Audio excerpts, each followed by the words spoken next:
nos traz aqui, o que traz o senhor até aqui via videoconferência, é o tema do Foro de São Paulo. Nós precisamos saber legalmente, professor, o que nós podemos fazer acerca deste tão difícil tema, porque realmente a nossa direita tem falhado em alguns momentos. Então, queria que o senhor discorresse um pouco disso. Fica à vontade, o senhor tem o tempo que for necessário, nós não temos pressa aqui. Estou vendo todo o pessoal aí, tudo bem aí?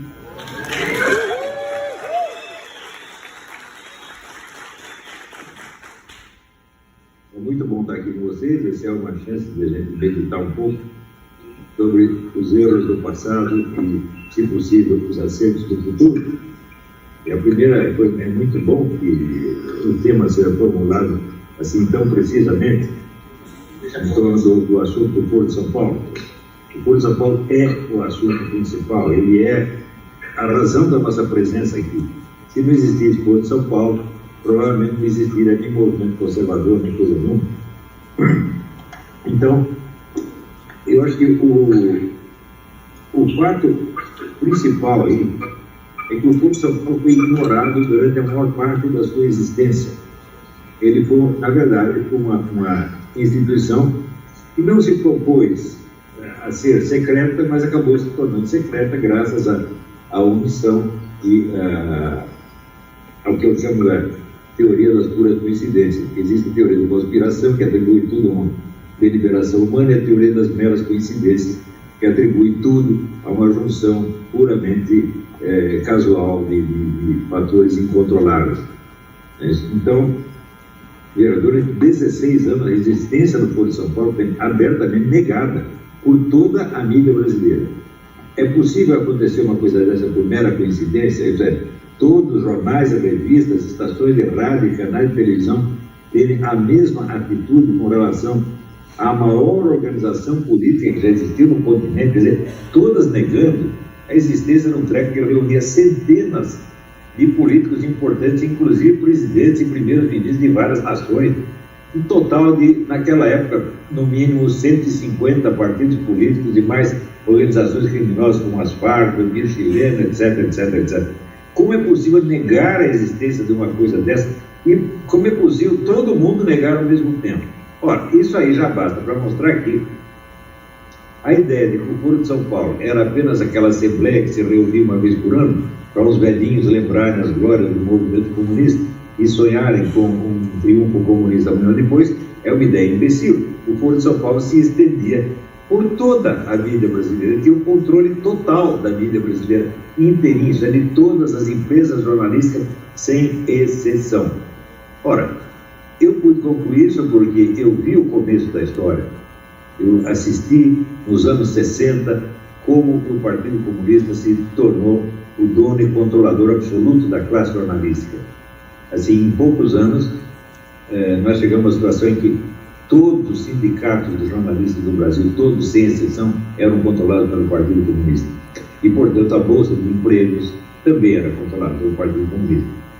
Observamos, em seguida, a progressiva retirada dos jornalistas de direita. Foram sendo boicotados e expulsos, um por um, até que, no fim, não sobrava praticamente ninguém. Você tinha, no máximo, um sujeito que, sem ser um direitista, sem ser um conservador, não era um comunista. Por exemplo, sobrou o Alexandre Garcia, né? Sobrou até o William Arco, era comunista, mas eles não eram anticomunistas, também não tinham uma posição definidamente ou militantemente anticomunista. Então, o que você tinha era o comunismo contra o nada, contra o vazio. Tá certo? E, portanto, numa situação dessa, a coisa mais fácil era para o comunismo negar a sua própria existência, porque aquilo que estava onipresente é como a água era para o peixe. Se você perguntar ao peixe o que é a água, ele não sabe o que é, porque ele está dentro da água o tempo todo. Então, isso quer dizer que as concepções e reações fundamentais que moldam a mentalidade comunista se tornaram tão disseminadas e perderam a sua identidade nominal. Ninguém mais sabia que aquilo era comunismo, então se realizou literalmente a predição ou programa do Antônio Gramsci de que todos se tornariam socialistas ou comunistas sem saber. Isso quer dizer que não houve país no mundo em que o programa gramsciano se realizasse de uma maneira tão integral e tão perfeita como se realizou no Brasil. Isso aí, houve um livro já na década de 80, saíram vários livros a respeito de Gramsci, já havia pelo menos 200 livros sobre Gramsci circulando no Brasil, e um deles reconhecia-se abertamente que Gramsci era o autor mais citado em trabalhos universitários no Brasil. Porém, na mídia popular, no Globo, Estadão, então você não viu o nome do Gramsci jamais. Então, o Gramsci estava, ao mesmo tempo, onipresente e completamente ausente, né? Então, ele, pela sua ausência, ele comandava a situação. Por quê? Porque, como dizia o René Guénon, o segredo é da essência mesma do poder. Tudo aquilo que é demasiado visível é, então, alvo de ataques e não pode exercer livremente o seu poder de controle. O poder de controle tem de ser invisível para poder ser onipresente. Me parece uma coisa bastante óbvia, mas que para a mentalidade comum é um mistério incompreensível, né? Então, isso funciona assim dentro do próprio partido. Uma coisa é a relação entre o Partido Comunista e a sociedade em geral, outra coisa é a estrutura interna do Partido Comunista. Na estrutura interna sempre houve um preceito que foi sempre seguido desde o tempo de Karl Marx. E uma coisa são as organizações de fachada, quer dizer, a identidade pública do partido.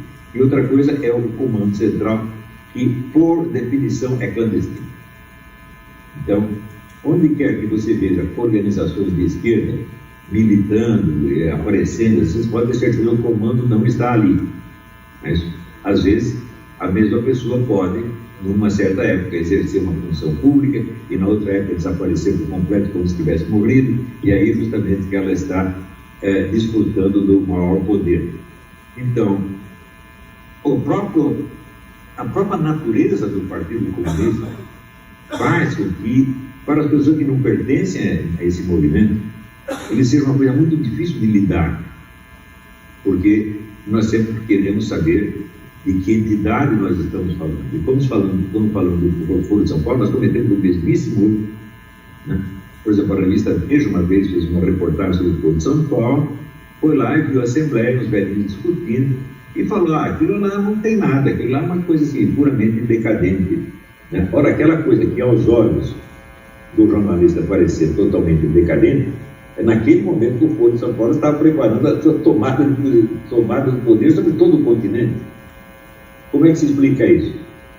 Ora, quem nos deu uma explicação boa foi o próprio Lula, no aniversário do 15º discurso que ele fez, no 15º aniversário do Foro de São Paulo, onde ele disse, ele disse literalmente isso, ali no Foro de São Paulo, o que interessava não eram as assembleias, eram os encontros discretos ou secretos que nós mantínhamos com grandes líderes continentais, onde discutimos de modo que as pessoas não percebessem do que nós estávamos falando. Isso é o que ele disse. Portanto, enquanto estava na Assembleia, né, os camaradas discutindo, restaurando a linguagem comunista e louvando as suas glórias passadas, estava lá o Lula com o Chávez, com o pessoal de Cuba, etc., tramando o que iriam fazer no continente. Até hoje, esse erro é cometido. Eu ouvi, por exemplo, aquele menino Leonardo Coutinho, que é repórter, excelente, autor de um livro sobre o Chávez, né? É um dos camaradas que mais entende o assunto. No entanto, ele, no depoimento que ele fez na Câmara, ele disse o seguinte: eu não gosto muito de usar o termo Foro de São Paulo, porque o que interessa não é o Foro de São Paulo, e sim a rede inteira de conexões e organizações. Ora, essa rede inteira de organizações é o que eu chamo de Foro de São Paulo. Agora você imagina que o Foro de São Paulo é somente aquela assembleia de velhinhos, né? Então o resto fica sem nome, fica uma entidade misteriosa, inapreensível. Você não consegue, se você não tem um nome para se referir a isso, então você nem pode falar a respeito. Se você não pode falar, então esse seu inimigo ele está protegido até de ataques verbais. Então esse é um erro muito comum. Você vê, tem um amigo meu, venezuelano, que depois pegou até a prisão domiciliar, e ele já no começo, mais de uma década atrás, ele chegou para ele e falou: não, esse negócio de Foro de São Paulo já acabou, agora nós temos uma outra coisa, uma outra organização. Mas isso não é outra organização, meu Deus do céu, né? Isso é um erro tão imbecil quando você achar que o Partido Comunista é aquele órgão que está registrado no Tribunal Eleitoral sob esse nome, e que o resto das conexões subterrâneas não é o Partido Comunista. Mas isso é uma coisa de imbecil. Claro, se nós falamos, por exemplo, de outro partido, né, do DEM ou do PSDB, nós estamos nos referindo à entidade registrada, tá certo? Com uma diretoria identificável, é disso que nós estamos falando. Né? Mas o Partido Comunista, as coisas não são assim. A substância do Partido Comunista é clandestina por definição. Isso é assim desde o começo, é uma tradição. E o Foro de São Paulo é a mesma coisa. Uma coisa é o Foro de São Paulo que todo mundo pode ver. Outra coisa é a rede inteira de conexões, de organizações que tem. Então, tem reuniões praticamente quinzenais dos seus grupos de trabalho, tudo naquele lugar, né? E tudo isso ligado a uma organização espanhola chamada Mal dos 50, que é a dona da imprensa comunista mundial. Quando você vê, por exemplo, a facilidade com que esse pessoal comunista tem de mobilizar a mídia mundial para defendê-lo quando lhes interessa, você entende que essa rede é muito maior do que a mera organização nominal chamada Foro de São Paulo. Então, se você quer continuar usando a expressão Foro de São Paulo só para designar a parte visível, você está se enganando a si mesmo, e você está se entregando desarmado, inerme, na mão do seu inimigo. Isso aí, umas pessoas fazem isso por burrice, né? Outras porque estão trabalhando com o Foro de São Paulo, são mantenedores do segredo, mantenedores do poder da secretude, tá certo? E outros simplesmente porque, por mais que se esforcem, não conseguiram entender ainda o problema. Então, ele pode ser um jornalista muito bom, mas não tem formação marxista. Eu me lembro de anos atrás ter publicado no jornal, no Diário do Comércio, um artigo que chamava Estudar Antes de Falar, onde eu propunha um programa de estudos marxistas calculado para durar no mínimo 5 anos, mas que, numa situação de emergência, poderia ser abrigado talvez para 2 ou 3, tá certo? Quem não fez esse programa nunca vai saber com quem está lidando. Não veja, com o marxismo. Não adianta você, esse pessoal liberal, né, eles acham o seguinte: como eles demonstraram que a economia comunista não funciona, eles acham que nada no comunismo funciona e que a briga está ganhando. Esses são os mais imbecis de todos. Você vê, por exemplo, o Ludwig von Mises, em 1923, ele provou que a economia socialista não podia funcionar. Eu já expliquei, vou repetir brevemente. Ele disse: se não existe mercado, as coisas não têm preço. Se as coisas não têm preço, você não pode fazer cálculo de preço. Se não pode fazer cálculo de preço, você não pode ter economia planeada, mas você não vai ter socialismo nenhum. Você vai ter uma outra coisa que você vai chamar de socialismo. Exatamente o que aconteceu na União Soviética, na China. Né? O que existia era, na prática, o que nós chamaríamos de economia fascista, que era um Estado fortíssimo, cercado de um pequeno grupo de macroempresas que controlam tudo. Isso é economia fascista. E foi isso que existiu sempre. Por que os comunistas gostam tanto de chamar os outros fascistas? Porque eles sabem que o que eles estão seguindo é a economia fascista, né? Que é uma modalidade da economia socialista, uma modalidade mais engenhosa. Né? Então, quando você acha que a economia fascista é a grande vencedora da competição econômica internacional. Por todo lugar que você vai, você só encontra a economia fascista. A economia fascista no Brasil, na China, na Rússia, nos Estados Unidos, na Europa, é tudo economia fascista. Com a diferença é que não é um fascismo nacionalista, né? É como fazer um fascismo globalista. Né? Então, a partir do momento em que o Ludwig von Mises mostrou a inviabilidade da economia socialista, o pessoal concluiu que o fascismo, o comunismo estava derrotado, o que é uma estupidez. Porque, você veja, uma coisa ser impossível não prova que não haja ninguém tentando realizá-la. E não prova que no esforço de realizá-la as pessoas não estejam acumulando poder. Exatamente o que aconteceu. Os comunistas jamais conseguiram montar uma economia que funcionasse, mas ninguém conseguiu montar como eles uma política que funcionasse. Uma política e uma revolução cultural que funcionasse. Então, na economia, eles perdem a briga. Mas quem disse que o objetivo deles é econômico? Se você pensar bem, Karl Marx não escreveu 10 páginas a respeito de como seria a economia socialista. Alguns depois escreveram, por exemplo, Trotsky escreveu, mas Trotsky sabe, morreu com uma picaretada na cabeça, nunca governou nem mesmo uma cidade. Tá certo? Então, e o nosso Lula, ele dizia, né, depois dele estar na auge da glória, nós ainda não sabemos o socialismo que queremos. Ou seja, você é capaz de tomar o poder, dominar um continente inteiro e ainda não ter uma proposta econômica socialista. Para pensar. Isso significa o seguinte: essa proposta econômica não tem importância nenhuma. O socialismo não é um modelo de sociedade, não é um modelo de economia. O socialismo é um movimento político, tá? Cujos objetivos vão sendo formulados e reformulados à medida que o movimento histórico vai transcorrendo. Ou seja, essa é a concepção dialética e não metafísica, né, do comunismo. É que a tradição comunista distingue muito entre o pensamento dialético, que é baseado no permanente movimento das coisas no mundo real, distingue isso da concepção metafísica, quando você lida com, vamos dizer, conceitos abstratos, né, estáticos, né? E isso aí o pessoal da direita não aprendeu isso até hoje. Eles são metafísicos no sentido pejorativo, como o ministro usa a palavra, até hoje. Não entende o que é realmente a mutabilidade dialética de um processo que não pode ser definido pelos seus objetivos ou propósitos ou metas alegadas, né? Até aquele imbecil do Marco Antônio Villa diz o seguinte: o Lula não pode ser comunista porque ele nunca leu nem Marx, nem Engels e tal. No tempo que eu estava metido nisso aí, eu só conheci duas pessoas que estudavam Karl Marx. Três, na verdade. Um era o Nabucodonosor de Brito, que é uma que já tinha 70 e tantos anos na época. Outro era o Roberto Negrão de Lima, que era um amigo meu, e outro era eu. Você acha que Rui Falcão lia Karl Marx? Você está louco. Ele leu o Manifesto Comunista citando. Aquilo era um bando de analfabeto, gente. Ele seguiu o que o partido mandava, lia lá as instruções que saíam na voz operária e pronto. Tá certo? Então, eram todos como Lula. Você acha realmente que o Rui Falcão é mais culto do que o Lula? Você está brincando? Eu conheço o Rui Falcão há 60 anos. Tá? Talvez até o Lula saiba um pouco mais do que ele. Né? Então, também diz o seguinte: o próprio Marco Antônio Villa: o Lula não pode ser comunista porque ele jamais propôs a estatização dos meios de produção. Ou seja, a estatização dos meios de produção é alegada na teoria comunista como meta final do programa. Mas quando vai ser alcançada essa meta final? Ninguém diz. Então, a estatização completa dos meios de produção, como o próprio Ludwig von Mises demonstrou, ela é impossível.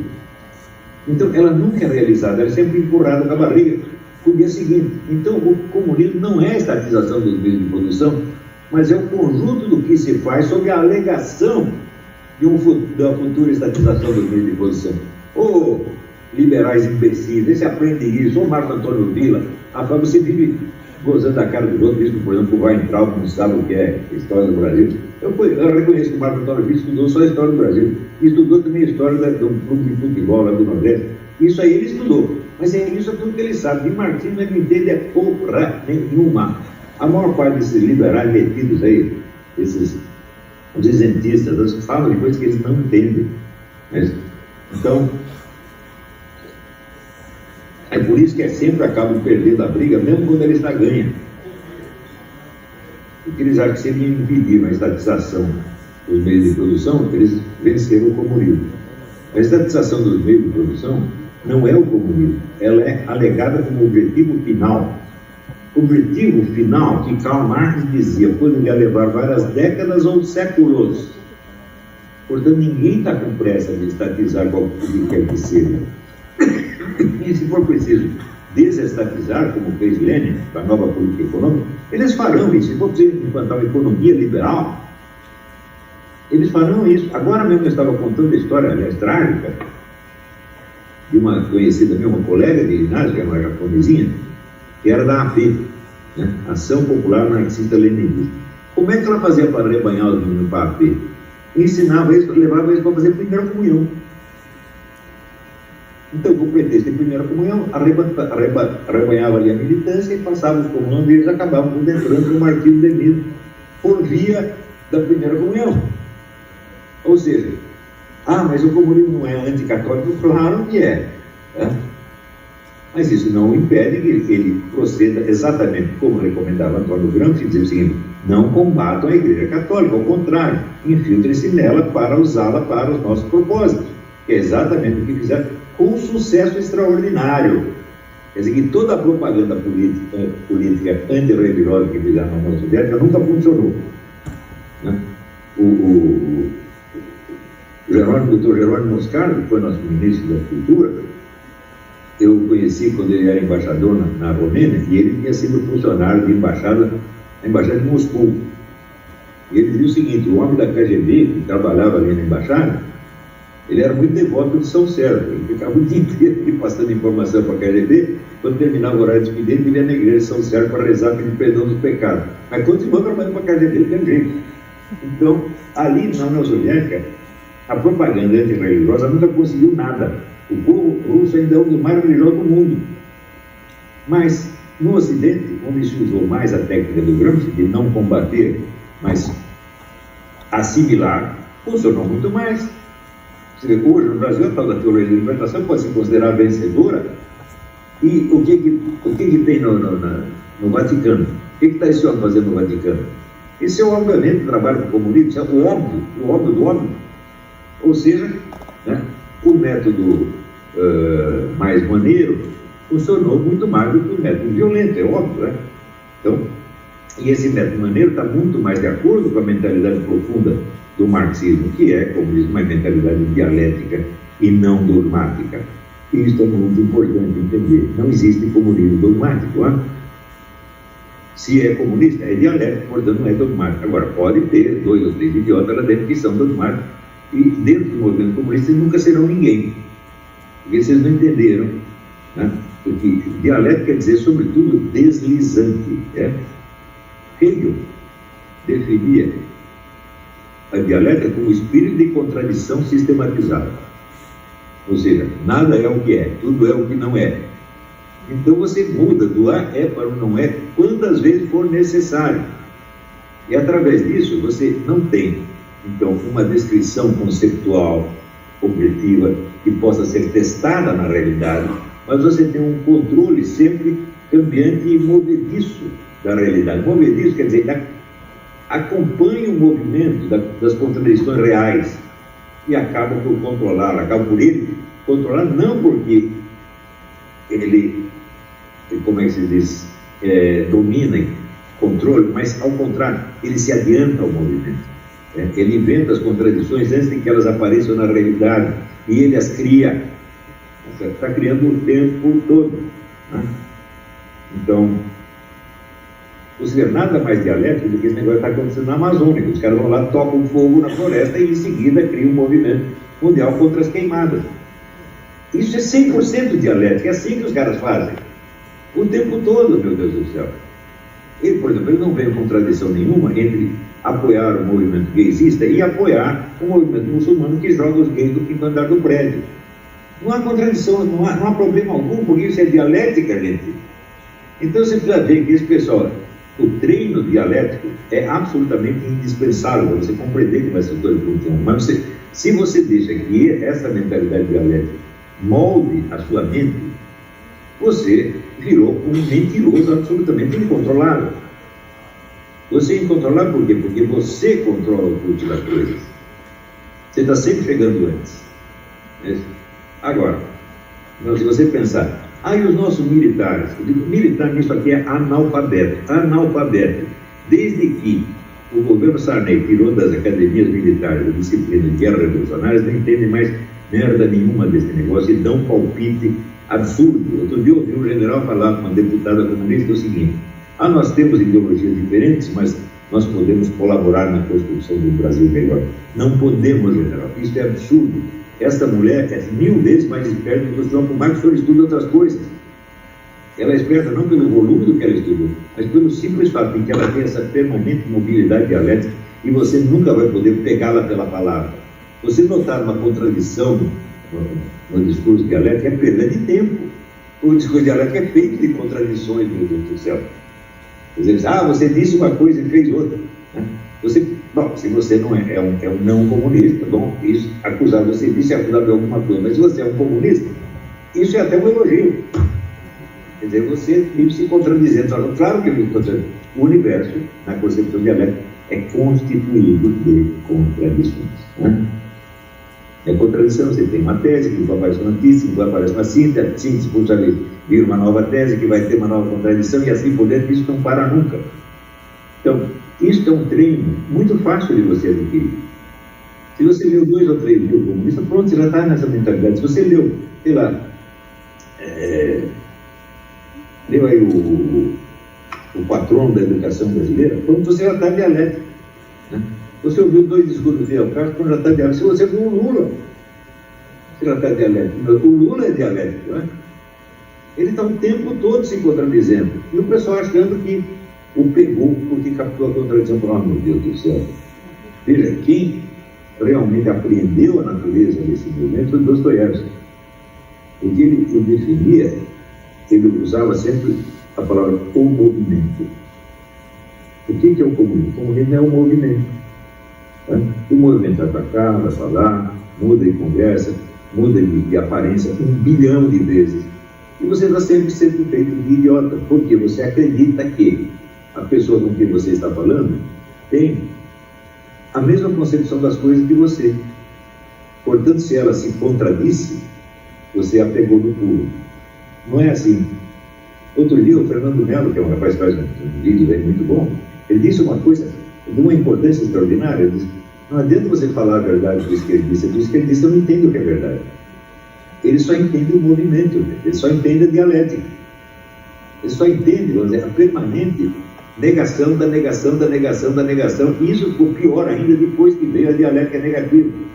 Dialética negativa é mais escorregadia ainda, dialética negativa, que é da escola de Frankfurt, é mais escorregadia ainda do que a dialética de Lenin e Marx. Porque a dialética de Lenin e Marx ainda acredita na possibilidade de um resultado final positivo. E a dialética negativa não. É só a negação da negação da negação da negação, e assim não para nunca. Discutir com essas pessoas é perda de tempo. Discutir com um discursionista, o cara, o discursionista diz para você: não existe a verdade. Em seguida ele tenta demonstrar que o que ele está dizendo é verdade.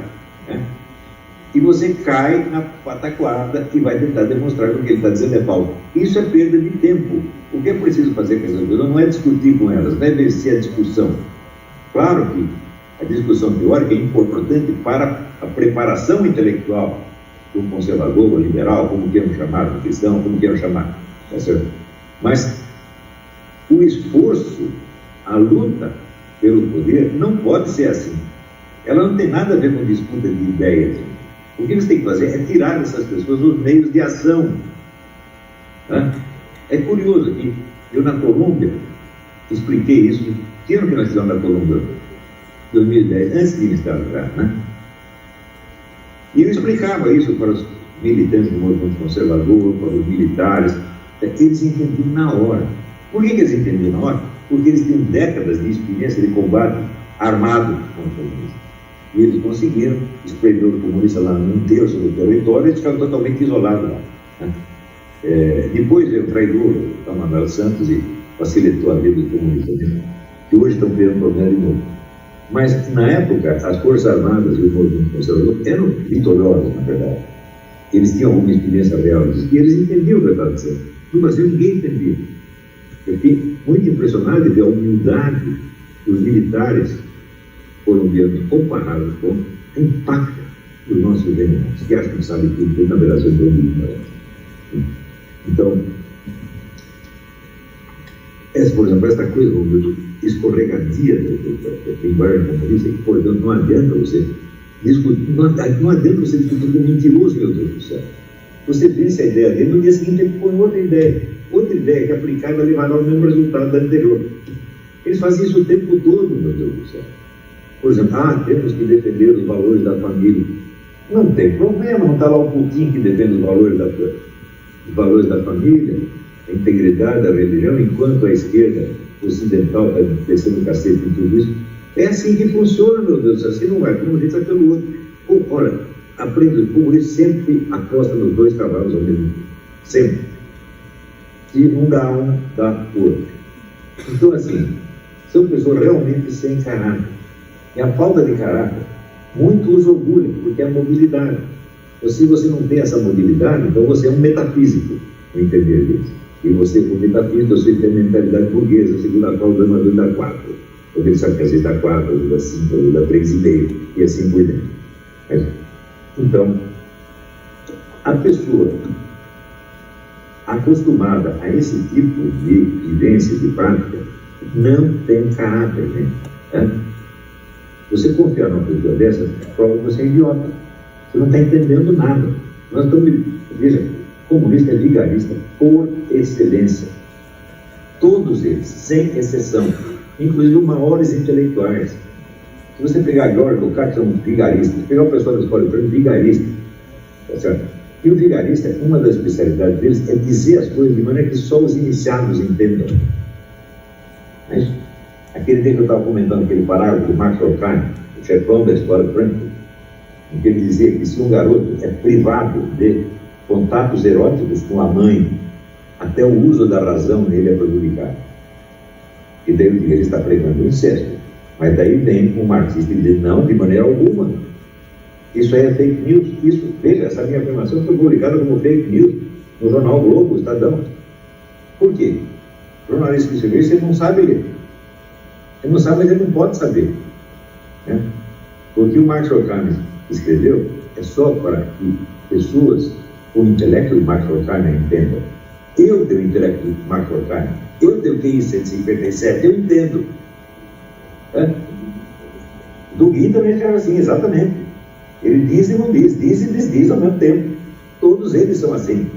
Então, se ele chegar aí, Fernando cagado, vai ler isso, você acha que ele vai entender? Não vai entender, vai obedecer. Vai fazer o que o outro está mandando, sem saber o que está, sem saber qual é a ordem que ele está cumprindo. Então, eu acredito que, talvez, no mundo comunista ainda existam pessoas capazes de entender isso. Ernesto Laclau consegue, David Harvey consegue, né? O Antônio Negri consegue. Tem uns 10, mas esses 10, eles não estão participando da política do dia a dia, eles são apenas os intelectuais do mundo. Eles que coordenam tudo, na verdade. Né? Se você falar no Brasil, as pessoas leem David Harvey. Eu aqui eu li o David Harvey. Eu duvido que um cagado, o Lula, ser capaz de ler uma coisa dessa. Mas é o Harvey que está mandando, né? Antônio Negri também. Né? Então eu falei, bom, eu quero debater com isso. Você chama Antônio Negri, eu tenho que debater com Antônio Negri, como tive com o Duguin, mas no Brasil eu vou ter com quem? Tá? Eu vou ter com o Christian Donkey, né? Eu tenho com o Vladimir Safato, que eu dei com o Safatesa. Né? Não é possível, estão brincando comigo, né? Quando eu adotei a norma do Dom Quixote na minha máquina, eu sei quem sou eu. Eu sei quem eu sou, eu sei os meus limites, sei as minhas qualidades, sei os meus poderes e sei as minhas fraquezas. Portanto, eu sei com quem que eu posso discutir e com quem que não posso. Você discutir com um imbecil, você vai perder sempre. A força invencível do imbecil é o seguinte, ele não entende o que você está dizendo. Portanto, ele pode atribuir a você a ideia que ele bem entenda. Ele está livre para atribuir a você as ideias que ele julgue, as mais ridículas, as mais desprezíveis, etc, etc. É assim, é o que a mídia faz comigo, esse bando de analfabeto da mídia. Até esse analfabeto, esse general Santos Cruz, que é uma vergonha, isso é uma vergonha. Isso é um semi-analfabeto, meu Deus do céu. Ele foi educado na família dele, quando ele dizia palavrão, botar um pimenta na boca dele. A avó botava pimenta na boca dele. A minha avó estava risada quando eu falava palavrão. Então, desde a educação, esse cara já foi educado para ser um imbecil, ele é um imbecil mesmo. Não é para dar ouvidos a esse cara, meu Deus do céu. Mas, no momento, o que ele diz é de interesse da esquerda, porque ele está falando mal de mim. Então, usa o general e depois o jogam fora com o seu papel higiênico que ele nem percebe. Quando levaram nessa CPI, levaram a ser um palhaço da história. Ele vai lá, vai levar porrada de mim, vai sair mal para burro, mas a função que deram a ele cumpriu. Ele lá fala mal do lado. O que pode esse cara entender a respeito do que ele fez? Ele foi lá, as ideias dele são baseadas naquele livro uma entrevista que foi dada pela minha filha mais velha, Luísa. A Luísa nem foi criada por mim, quando você faz a mulher, ela foi criada por um casal de filhos comunistas, petistas históricos, né? Então ela não tem nem meio motivo para gostar de mim. É só gostar de mim quando está de dinheiro, isso sim. Aí sim. Mas é mulher mentirosa, compulsiva, porra. Ela inventou aquela história de que eu ameacei os meus filhos à mão armada. Peguei um revólver e ameacei os 7 filhos, todos os 7 filhos. O certo é certo. Não, ele não me ameaçou nem com chinelo. Então, a primeira coisa que ela disse em 1980, parece que desmoralizou. Por isso mesmo, ela ainda é ouvida. Porque sabe que é mentirosa compulsiva. Ela não inventou que é cunhada, tirou dinheiro ilegalmente do Bolsa Família. Eu tenho todo o relatório do Bolsa Família, mas nunca tirou um tostão de lá. Não inventou, né? Tem aquela história que os irmãos diziam que ela tinha furado as costas do primeiro marido, do lugar. Para desmentir isso, ela mostrou as costas do quê? Do segundo marido. Claro que é uma pessoa mentirosa compulsiva. Pô, eu conheço essa dona, porra. Né? Agora, está aí o Alexandre Fruta querendo levar ela para a CPI.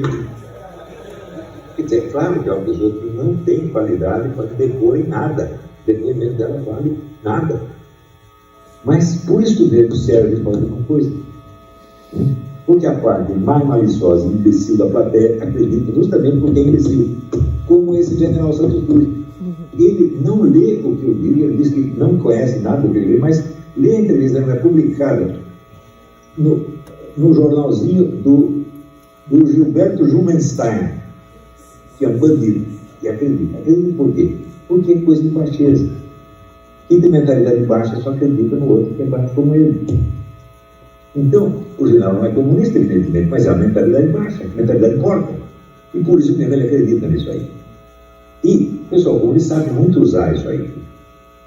Entendeu? Por exemplo, você vê aqui, no Partido Comunista Brasileiro havia uma tradição de nacionalismo de esquerda. O petróleo é nosso, a defesa do nosso território, as nossas riquezas, etc, etc. Eles criaram um tipo de nacionalismo. O nacionalismo já não é identidade nacional, é identidade nacional, memória dos grandes feitos realizados em comum. Não é isso? Mas eles conseguiram inventar um nacionalismo que não era histórico, que era geográfico, na verdade era geológico. Os caras se orgulhavam do território, do que estava embaixo da terra. E isso eram os valores nacionais. Meu Deus, isso é uma esculhambação. Se você cultua os valores que estão na terra, não fomos nós que colocamos lá.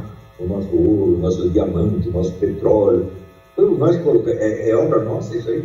Não, isso aí veio do planeta, pô. Foi Deus que fez. Certo? Então, o Partido Comunista sempre explorou essa coisa, esse nacionalismo geográfico, geológico, materialista, certo? E o pessoal da direita comprou, no meio militar, o número de imbecis que acreditam nisso. E ficam falando da cobiça internacional da Amazônia. Bom, existe a cobiça internacional, mas é justamente a dos seus parceiros, dos seus amigos comunistas.